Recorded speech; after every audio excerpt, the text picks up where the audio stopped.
Mercury is in retrograde and things are about to break immediately. I think you should start panicking right now because nothing is going to be the same.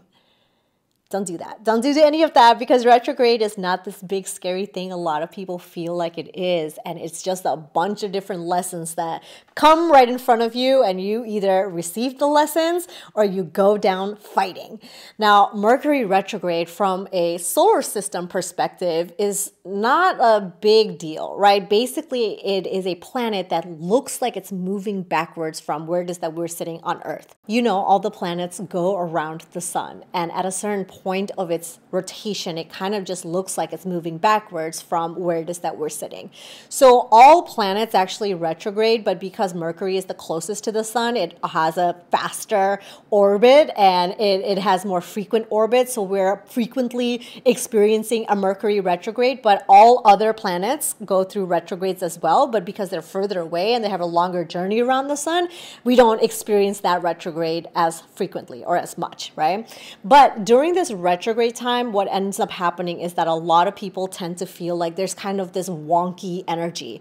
Like there's something ungrounding about a retrograde. It often feels like things are a little chaotic. Mercury retrograde is often blamed for communication errors or technology going weird. There are also, you know, old wives' tales about don't make any business decisions or any collaborations or partnerships during retrograde because it's not a good partnership, okay? Now, I never talk to you about astrology or energetics in like a fearful way. I want to be practical about how to deal with the energy that is present during the retrograde season and how you can alchemize it to your benefit.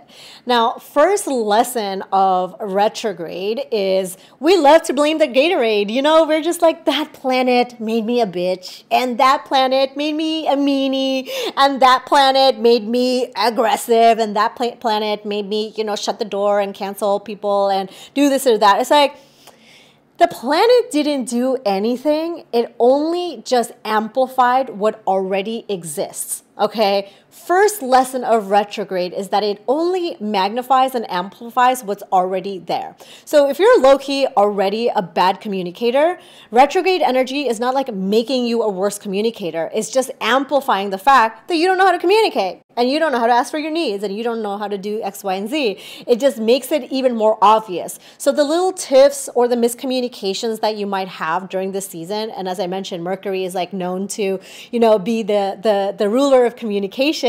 So oftentimes you notice like there's just like a little wonkiness to your communication, or, you know, somebody misinterpreted what you meant, or you're not really able to articulate what you're trying to say, and it's just like not coming out the right way. But it's not the planet that's making you do that. It's your nervous system and your desire to communicate that is allowing you to be able to or not be able to do what you want. So if you're already a poor communicator, it's going to magnify that. If you're already insecure, it's going to magnify that. If you already are hateful, then it's going to magnify that. And if you are already loving and kind and, you know, generous, it's going to amplify that. So whatever it is that you're focusing on is going to get amplified. So particularly during the retrograde, because people are focusing on communication, you're just more aware of it. You know, you're just like, my friends don't text me back, or they don't call me back, or like, now I'm getting my feelings hurt because they should have called me at 5, but now that it's 5:15, like they don't care about, and it's just like, it just keeps building and building and building. And like, you know, the stories, once they start, you're in your little hole of storytelling, and it's just like, you know, you're getting a little sensitive about it, and it just fuels more and more and more when the retrograde energy didn't bring this insecurity or bring miscommunication. It only amplified what was already there. The second thing about Mercury retrograde is that it often feels like you're moving backwards. Because what did I mention, right? The planet looks like it's moving backwards, but it's not actually moving backwards. So that's kind of the lesson in your life as well, that sometimes things that you're experiencing feels like you're not going fast enough, or you're back at square one, or every time you take 10 steps forward, there's 20 steps back, and you're kind of just like always on this hamster wheel trying to get ahead, and like you're always falling back. And the retrograde energy kind of, again, amplifies that feeling. So it just makes you feel like you didn't make any moves, you know, and you should have done this by this age, but you couldn't do it, or these are your obstacles, and this is why it kind of feels like you're back where you started.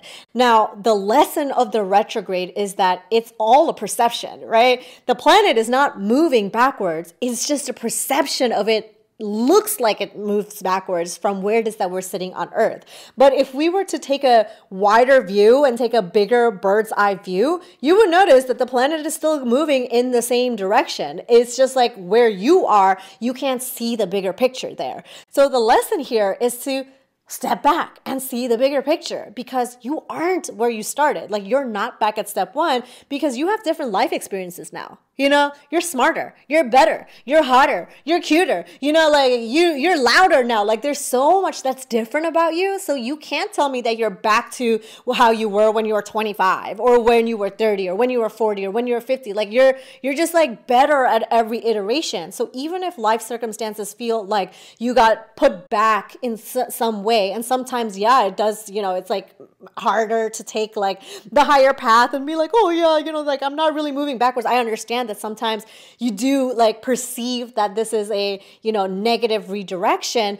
The step back will actually allow you to see that every time that you have in the past been redirected, or it feels like you are not moving fast enough, or you're moving backwards, or you're moving that direction when you want to be moving this direction, it was a redirection, right? Like, there was something better for you to happen. Like, there was something more for you to experience that was in a different path.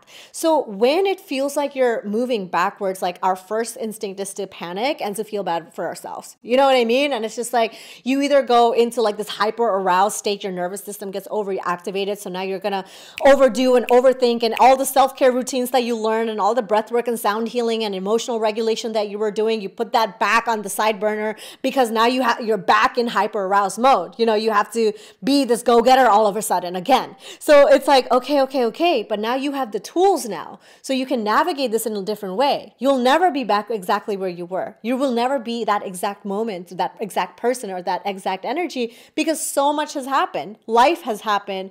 You have experienced things, you have learned things, you have gained wisdom.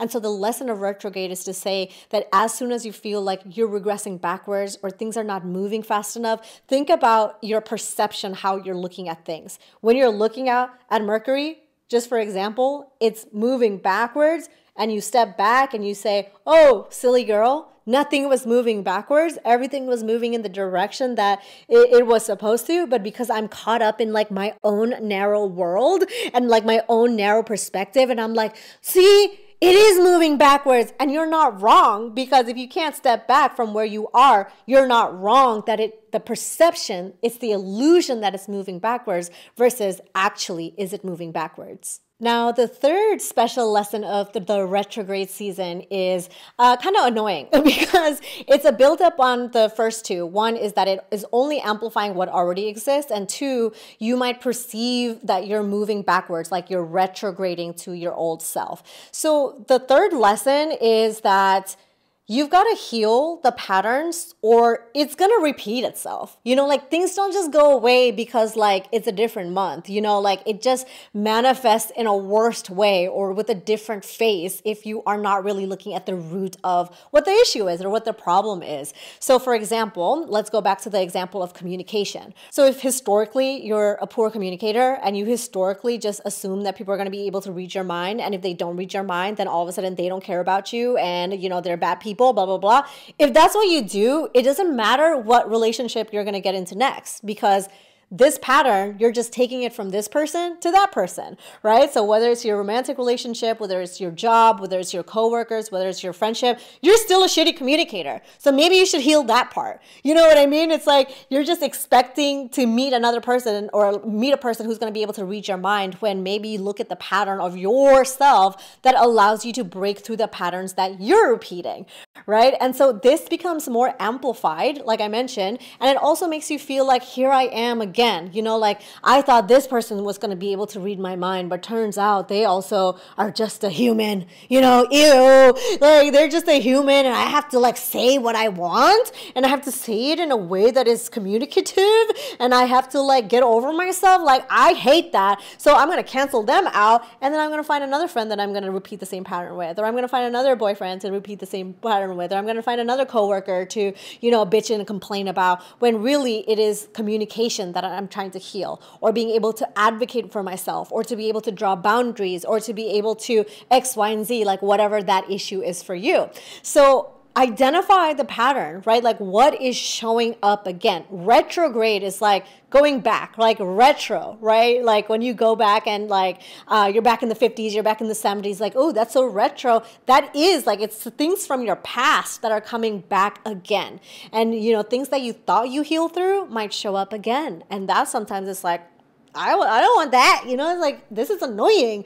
And it's like, okay, cool. So how do I, instead of feeling I'm back here again, I can actually approach it with the new tools that I have. So the emotional regulation work that you've been doing and the healing work that you've been doing, and you've been coming to breathwork class, you know, you've been doing all these different things, and, you know, all the healing work and self-development work and spiritual exploration that is available. Like, you have these resources that you've been utilizing. So now apply it, right? So like, break the pattern or expect a pattern to repeat. That's literally what the definition of pattern is. It's like a thing that continues and it's very predictable, right? So it's like, if you don't decide, or if you're not intentional about changing out of that pattern, don't be surprised and don't act like I had no idea. Like, don't act like that when it's coming back under a different guise, because it's going to come back, whether it's a retrograde, whether it's a different triggers that trigger you, or it's another full moon, or now it's your birthday, or now it's this time of the year, or now it's the solstice, or not the equinox. Like, you are just going to blame everybody except for yourself, you know? So whether that's communication, like I'm using communication as an example, because that's often like what Mercury retrograde is attached to, but there might be some other pattern that has manifested for you repetitively in your life, you know, whether the way that you talk to yourself, maybe it's the way that you love yourself, or confidence, or follow through, or discipline, or, you know, like doing what you say you're going to do, like whether that's a repetitive thing that you consistently see in your life, that's something to pay attention to. Now, the last lesson of Mercury retrograde season is, you're in the driver's seat, you know what I mean? Like, you get to decide what you're going to do with this information. So if the pattern is here, you can decide to break it or not. Like, that's up to you. And I love that for you, because if you decide like, I'm just going to keep this going, I love that it was your decision. You know what I mean? So like, you have agency to decide, like, am I going to repeat the same things? Am I going to see things in the most worst and negative way? Am I going to feel helpless? Am I going to do this?